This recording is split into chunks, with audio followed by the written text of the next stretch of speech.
This is Corsair Vengeance RGB-RS new desktop RAM, 8GB 8GB 3200 MHz DDR4. Let's install in this our system and see how it looks like. Let's go. So as you can see, the RAM is installed. 1, 2, both are running in dual channel, and this is our CPU 12500, and this is our motherboard Tomahawk DDR4 Wi-Fi.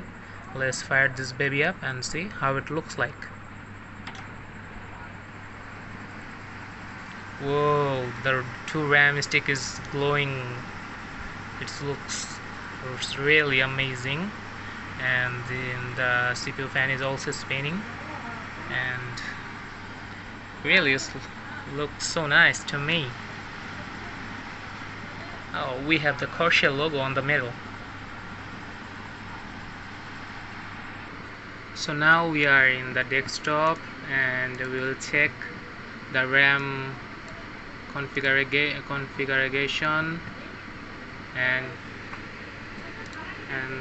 the RAM upgrade is successful. We have 15.8 gigs. This is also mean we are in the 16 gigs, but the RAM frequency is still low. We need to XMP it.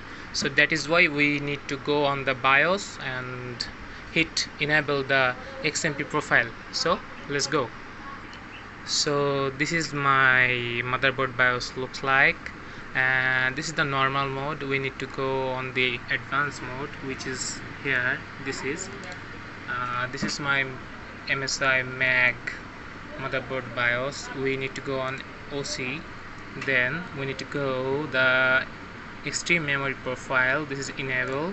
We need to, this is disable, sorry, by the way. Now we are going to enable it, and now our DRAM frequency will be increased.